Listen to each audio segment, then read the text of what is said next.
A paz do Senhor a todos. Aqui quem vos fala é o irmão Pablo. Vamos para mais uma aula da Escola Bíblica. Hoje nós iremos estudar os atributos de Deus.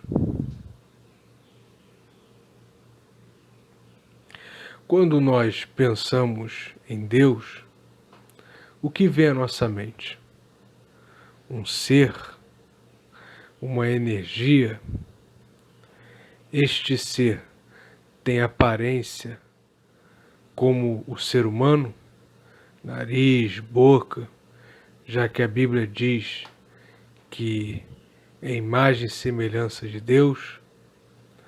No senso comum, a figura de Deus é de um idoso, com barba branca, longa, com cabelos longos, brancos, uma figura de sábio, né? Mas será que de fato essa representação, como aparece na tela, é Deus? É a representação de Deus?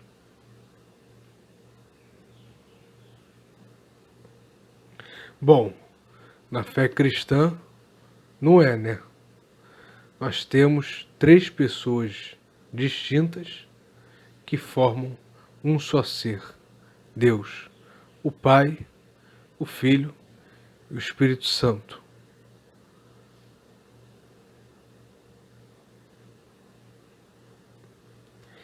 Então vem a pergunta: quem é Deus?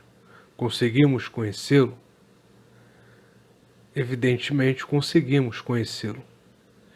E hoje, através de um estudo, vamos ver as características de Deus, os seus atributos e, de certa forma, vamos defini-lo, vamos definir quem ele é. A maneira como concebemos a pessoa de Deus é determinante para a nossa religiosidade, doutrinas, nossa forma de culto, nossa concepção de igreja, eclesiologia, etc. Então, a maneira como concebemos Deus, quem Ele é o que vai determinar nossa prática de fé, a maneira como praticamos a fé, a religiosidade. Por isso que é importante esse estudo, importante sabermos quem é Deus. Oséias capítulo 6, versículo 3, parte A. Então conheçamos e prossigamos em conhecer ao Senhor. A Bíblia nos encoraja a conhecer a Deus. Então, o Deus cristão, ele é uma trindade. Como já falamos, são três pessoas que formam um só ser. Deus é constituído por três hipóstases. Essa palavra significa partes, né? Três pessoas que são separadas, agem de forma autônoma, mas juntas formam um só ser.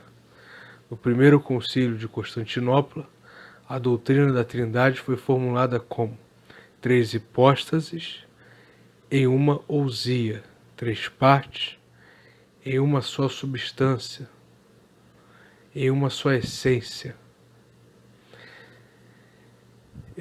Os concílios ecumênicos, eles foram concílios, reuniões das igrejas cristãs que se reuniram para definir as doutrinas fundamentais da fé cristã. Então, na Bíblia nós temos o Concílio de Jerusalém, depois nós vemos o concílio na história da igreja, já fora da Bíblia, Concílio de Nicéia, E os concílios foram motivados por causa do surgimento de heresias. Então, nós temos, dentre os concílios, o primeiro concílio de Constantinopla, que definiu a doutrina da Trindade. Então, nós temos também na história do cristianismo esse escudo da Trindade, formulado séculos atrás. O escudo original está em latim. O que significa? De forma bem didática, ele mostra as três pessoas da Trindade, nesses três círculos que formam Deus, que está no círculo no centro. Então, nós vemos retas que interligam os círculos. O Pai não é o Filho, não é o Espírito Santo. O Filho não é o Pai, não é o Espírito Santo. O Espírito Santo não é o Pai, não é o Filho. O Pai é Deus, o Filho é Deus, o Espírito Santo é Deus. Então mostra como as três pessoas são individuais, elas têm autonomia, elas têm uma certa independência, mas os três formam um só ser. Nós vemos esse escudo em representações antigas. Tem algumas pinturas que aparecem o escudo e aparecem a figura de uma pessoa com três faces, que seria a Trindade. Então é um escudo bem antigo e bem didático. O estudo dos atributos é feito a partir das Sagradas Escrituras e da contemplação da natureza. Mesmo que consigamos mensurar atributos que definam Deus, ou seja, que transpareçam seu ser, a linguagem natural nunca terá efetividade. Então a primeira coisa que nós temos que observar aqui, nesse slide, é que o estudo ele não é feito apenas da Bíblia, das Sagradas Escrituras.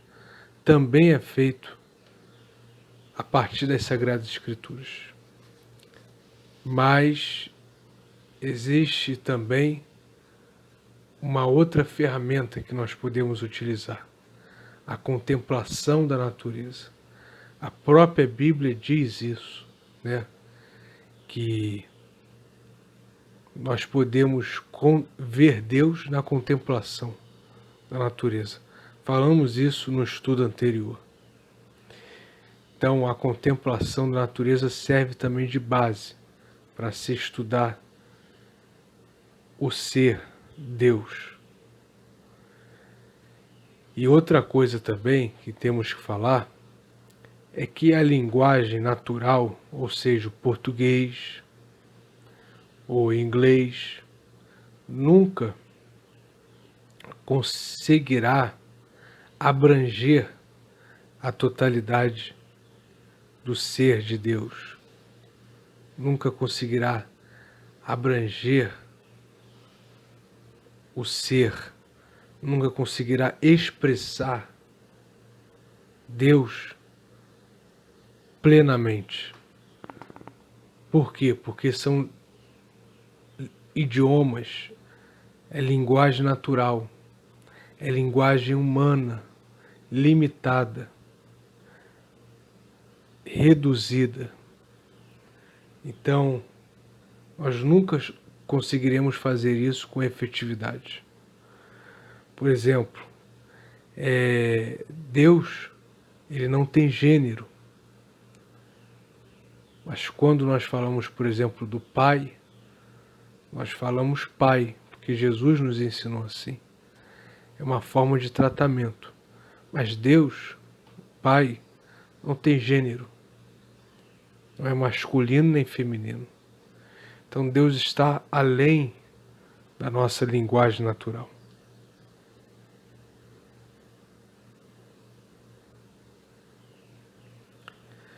Necessitamos algo mais que o conhecimento teórico de Deus. Só conhecemos verdadeiramente a Deus em nossa alma, quando nos rendemos a Ele, quando nos submetemos à sua autoridade e quando os seus preceitos e mandamentos regulam todos os pormenores da nossa vida. A. W. Pink, Os Atributos de Deus. Então, embora nós estejamos estudando, nós precisamos de algo mais do que um conhecimento teórico. Nós precisamos de um conhecimento empírico. Nós precisamos de um conhecimento espiritual, porque Deus, ele se comunica com o homem através da Bíblia, de sua palavra, sim, porque é a sua revelação, mas também no interior do homem. Então nós vamos fazer esse estudo aqui, mas, evidentemente, nós precisamos conhecer Deus além de um simples estudo. O Deus triuno revelou-se de tal forma que é possível atribuir-lhe certas qualidades ou características. Estas não são simples distinções superficiais de pouca importância. Pelo contrário, como afirma Bavinck, seus atributos coincidem com o seu ser. Então, os atributos de Deus vão manifestar, vão expressar o ser de Deus. As características, as qualidades que serão colocadas aqui nesse estudo,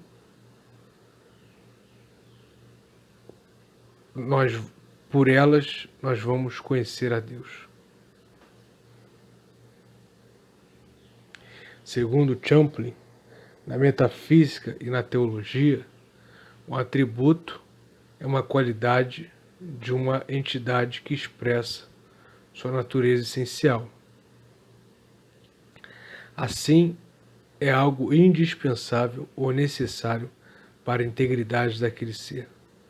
Por ser Deus, também é usada a palavra perfeição. Essa palavra é muito encontrada também. Atributos ou perfeições de Deus. Você pode encontrar essas duas palavras em estudos. Então, Champlin, que também é um teólogo, mas também trabalha a filosofia cristã, Champlin ele fala sobre a metafísica. A metafísica é uma matéria da filosofia, uma disciplina que trabalha a investigação profunda de um ser. Nós temos aí como ferramenta a ontologia. Então, a metafísica ela tem essa investigação. Então nós vamos estudar os atributos que expressam a natureza essencial daquele ser. O que é o ser? O ser é o que de fato é. Então nós temos, por exemplo, o ser humano e nós temos o ser do ser humano. Esse ser é o que de fato ele é, a sua essência.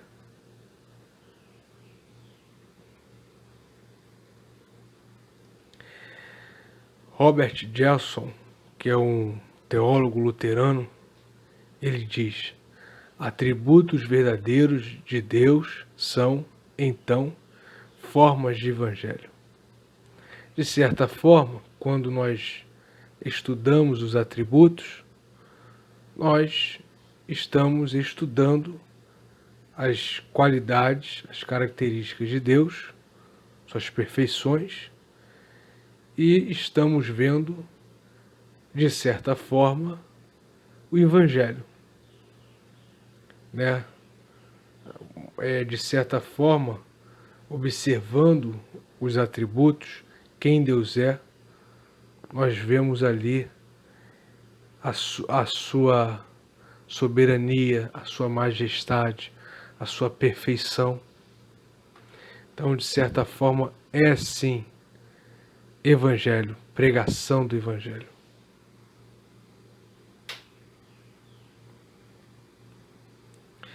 Antes de nós vermos os atributos, que são incomunicáveis e comunicáveis, nós vamos ver dois conceitos importantes, que é o conceito imanência e o conceito transcendência. Dois conceitos importantes que complementam o estudo são a imanência e a transcendência. São indispensáveis, pois é através da compreensão deles que entendemos a ação de Deus nas obras criadas e a sua posição em relação a elas. Então, são conceitos para introduzir ao estudo. Vamos primeiro ver imanência. Imanência. Deus, além de criar tudo o que existe, ele age em meio à sua criação. Então, Deus ele não só cria, mas ele age, ele intervém durante a história da humanidade. Existem crenças que dizem que Deus não intervém, né? Teísmo aberto. Então, essas correntes dizem que Deus ele criou o universo e Deus não intervém na história humana. Ela vai acontecendo, vai se desenrolando com os fatos, os eventos, né? Mas não, a imanência crê que Deus, além de criar tudo, ele age em meio à sua criação. Erickson diz: o significado da imanência é que Deus está presente e ativo dentro de sua criação e dentro da raça humana. Transcendência. Deus está além do mundo material. Com isso, ele está além do nosso raciocínio. Então, a transcendência diz o quê? Que Deus, ele não está situado no mesmo espaço e não está preso no espaço, no tempo, como nós estamos. Ele não é um Deus tridimensional. Nós somos tridimensionais. Estamos num plano que tem 3 dimensões: altura, largura e profundidade. Deus está em um outro plano, está além disso, além desse mundo material, visível, e também além do nosso raciocínio. Se nós pensarmos de forma lógica a Trindade, esse conceito não fecha. 3 pessoas que formam um ser. Mas Deus está além do nosso raciocínio. Transcendência é que Deus não é mera qualidade da natureza, da humanidade, e que ele não é limitado à nossa capacidade de compreendê-lo. Tem coisas que nós compreendemos facilmente. 2 mais 2 é igual a 4. É uma ciência quantitativa, matemática, né? Nós entendemos que o vidro é transparente, que a água, ela não tem cheiro, não tem cor. Isso tudo por constatação empírica, né, por raciocínio lógico. Mas Deus não. Deus, ele não está limitado, preso ao nosso entendimento. Ele transcende. Em uma síntese, Calbart elabora um argumento chamado de dualidade dialética, que afirma: em liberdade, Deus se coloca à distância, transcendência, e em amor, ele se aproxima, imanência. Então, Calbart, numa dualidade dialética, ele consegue colocar os dois conceitos juntos, né?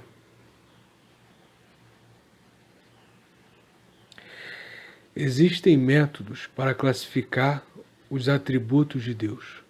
Usaremos o mais comum, onde se separa os atributos incomunicáveis de Deus, tais como sua autoexistência, que não tem analogia no homem, dos comunicáveis, tais como seu amor ou justiça, que podem refletir-se em outros agentes morais.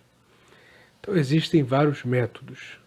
Nós vamos usar o método tradicional. Existem outros métodos. Tem o método tradicional, método de derivação. Nós vamos usar o tradicional.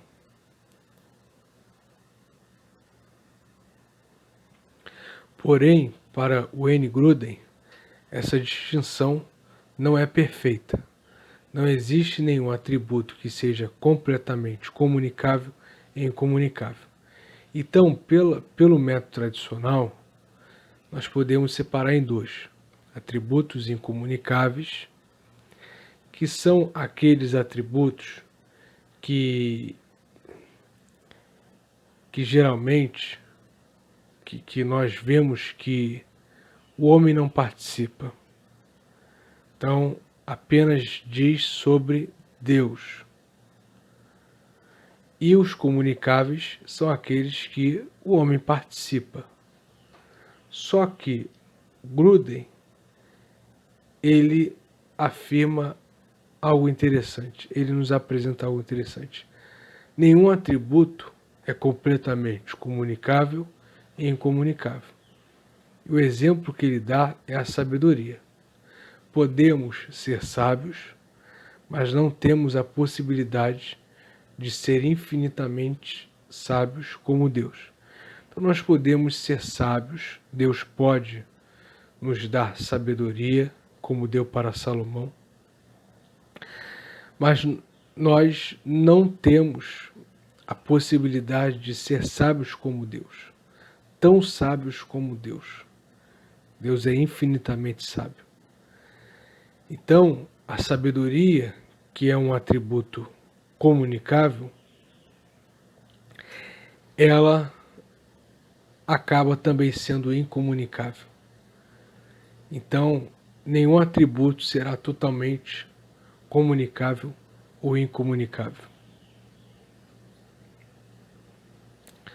Por isso, os atributos que chamamos de comunicáveis podem ser definidos como os mais compartilhados conosco, enquanto os incomunicáveis são os que menos participamos.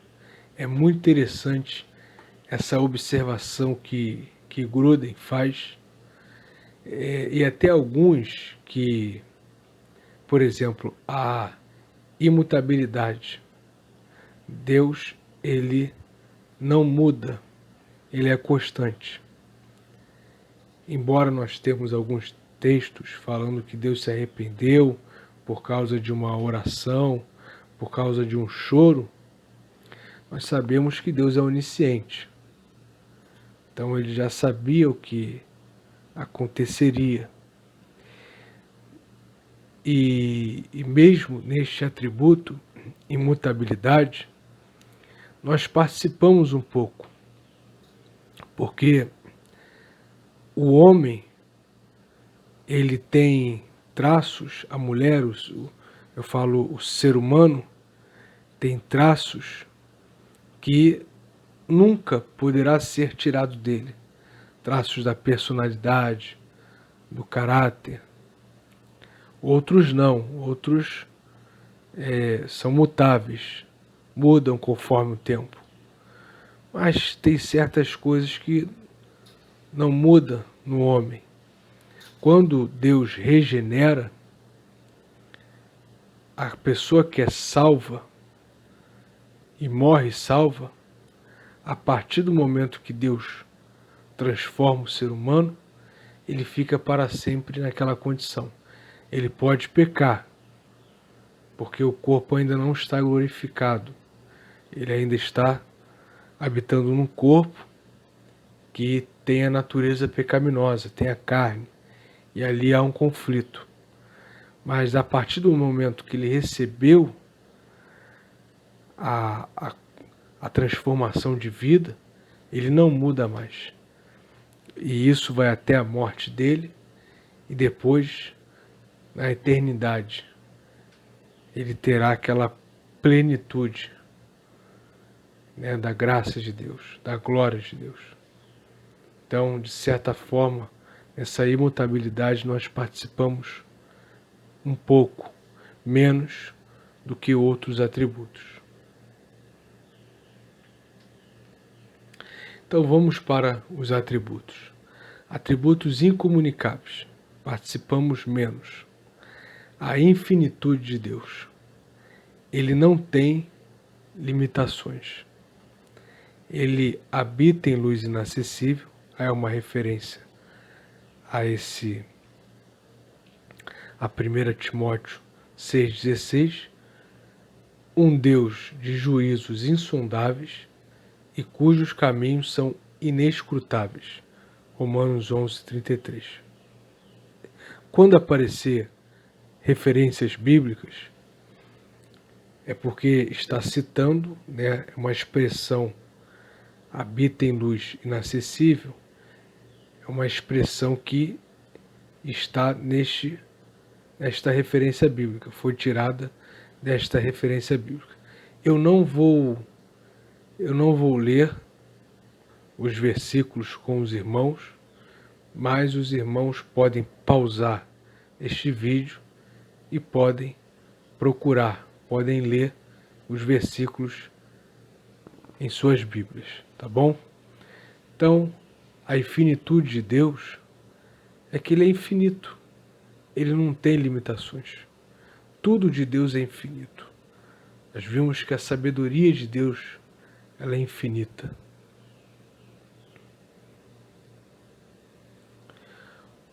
Outro atributo incomunicável é a autoexistência de Deus. Ele não depende absolutamente de nada. No princípio criou Deus. Então, mostrando aí que Deus já estava no princípio, né, da terra, como se de alguma coisa precisasse. Então, Deus, ele não existe porque foi criado por alguém. Deus não foi criado, ele é eterno. Então, ele tem a autoexistência.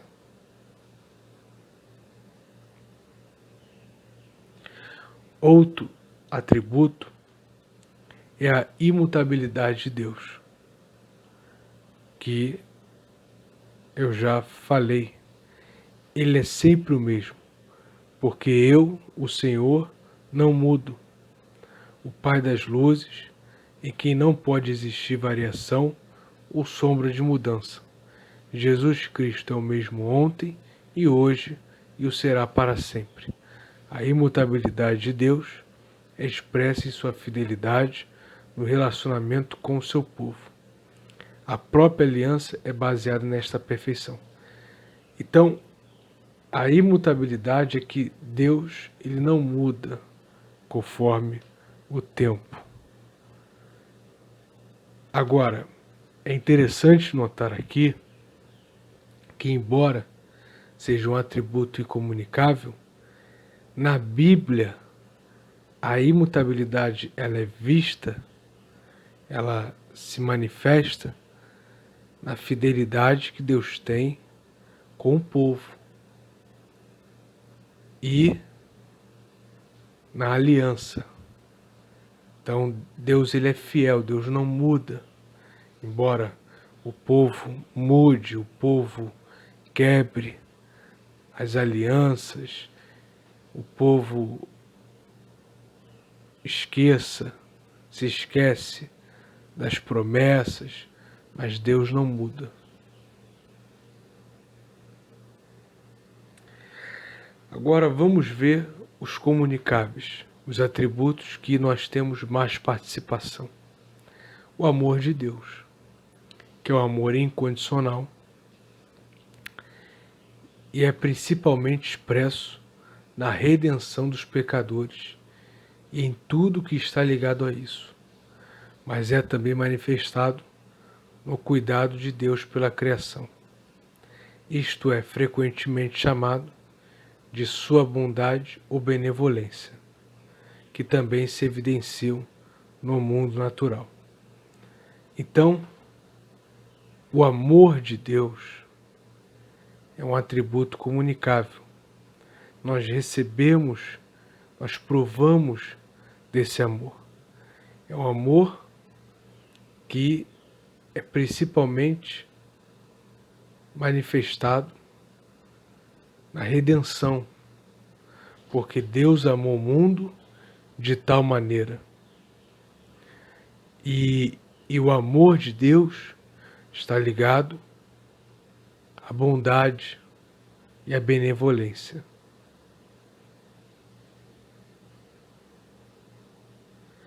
Outro atributo é a misericórdia de Deus.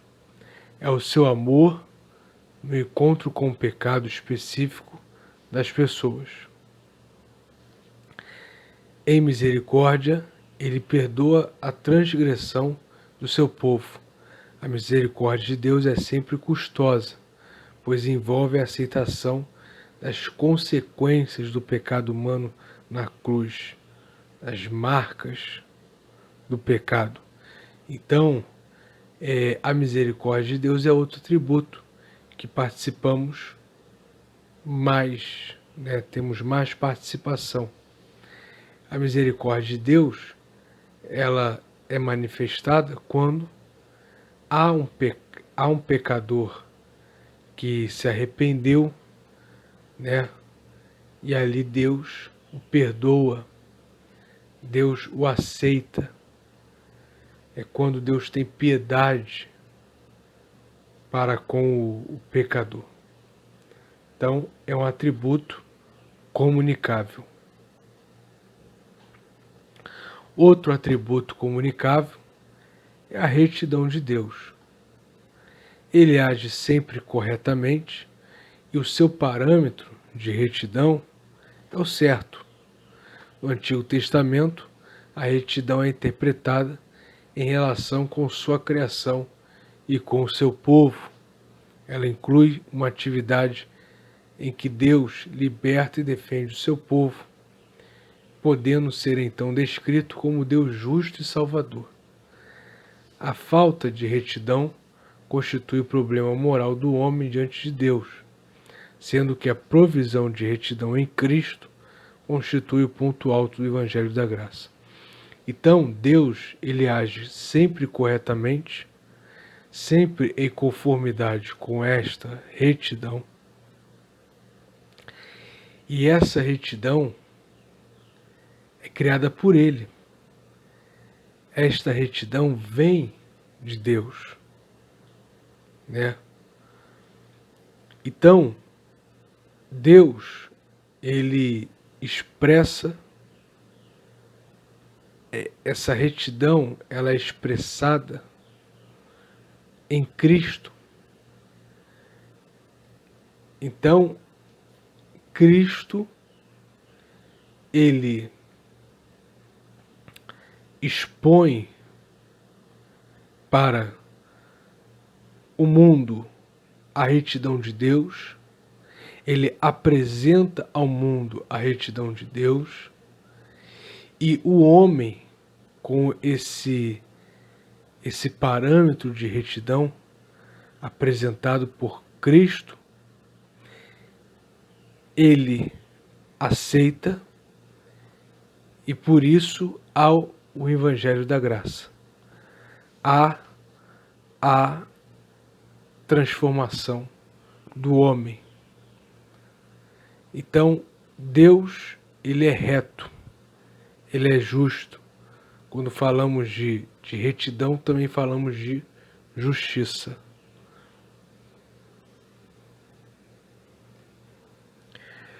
Outro atributo comunicável é a santidade de Deus.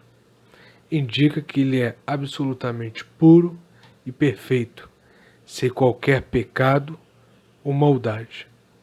Seu próprio ser é o resplendor e o derramamento da pureza, da verdade, da justiça, da retidão, da bondade e de toda a perfeição moral. Uma das designações mais frequentes de Deus em Isaías é o Santo de Israel. No Novo Testamento, a habitação interior do Espírito Santo abrange implicações éticas penetrantes. Os cristãos devem fugir da impureza e viver como chamados para uma vida santa. Então, a santidade é outro atributo que é comunicável, porque a Bíblia diz: sede santos, como eu sou santo. Então, a santidade é uma pureza espiritual que Deus tem, e Ele compartilha isso conosco. Nós podemos nos santificar. Existe essa possibilidade. Existe a possibilidade do homem entrar neste processo, num processo de santificação, numa ascese espiritual, numa introspecção em busca de Deus, se afastando das distrações, das tentações que o mundo oferece no cotidiano, no dia a dia. Então, é um atributo comunicável. Então, nós ficamos por aqui. Existem mais atributos, mas nós vamos parar por aqui. Espero que os irmãos tenham aprendido, e deixo essa mensagem, como já deixei em outras aulas: cultue com sua família. Quem puder pode até se reunir com a família para estudar este tema. Tá bom? Um abraço a todos, graça e paz.